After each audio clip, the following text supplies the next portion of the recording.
आई सावन में कके जल ढारी लेके आई जवन हमसे कहले रहू प्यारी सावन में कके जल ढारी लेके आई उहे जवन कहले रहू प्यारी त लड़की आई कहे अरे कि लैले बा खाली तू प्रसादी में मुढ़िया रे जनुआ अब काहे नहीं लैले देव घरवा से हरियर चूड़िया रे जनुआ।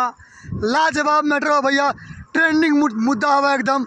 अभी गाना कोई बड़का स्टार के ना हुआ, पवन सिंह खेसारी लाल यादव के ना हुआ भैया, ये गाना एक छोटा कलाकार गौतम सिंह के हुआ जरा में हम एक्टिंग कर ले। इस गाने के म्यूजिक दिए हैं गुड्डू कैथी जी, जबकि इसको अपने कलम से लिखे हैं मृदुज मतवाला जी।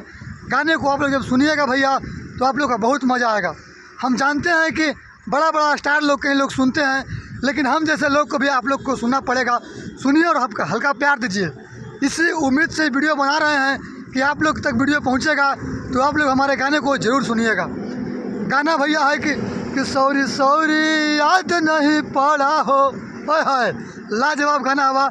आप लोग सुनिएगा तो आपको बहुत अच्छा लगेगा। आराध्या म्यूजिक जोन पे आया हुआ है, जिसका लिंक मैं कमेंट में डाल दूंगा।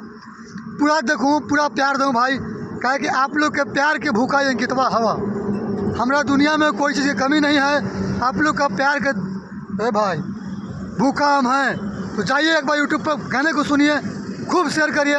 लड़का और लड़की का मैटर हवा, लड़किया का कि तू जाई तो हाँ देवघर, लेकिन हमरा लगे हरियर चूड़ी ले लिया, समझ गए हूँ। और लड़कवा जा है पर शादी लेके आ जाए, चूड़िया छूट जाए। अब ओकरे में पूरा लड़की भमक गई, लड़का पकना काहे नहीं लेके आया चूड़िया।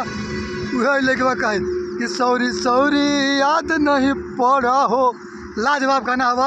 आप लोग जाइए यूट्यूब पर, खूब सुनिए, खूब प्यार दीजिए। कहे कि तूने प्यार देखो भैया, हौसला मिलता, ताकत मिलता, और हौसला ताकत मिलती तो हम उड़ान उड़बाई। उन्हीं के प्यार के भूखा हुआ, प्यार दा। आराध्या म्यूजिक जोन पर जाए बोल दा हरियर चूड़ी अरे जनुआ आए तो पूरा वीडियो को देखा, खूब प्यार था। Love you.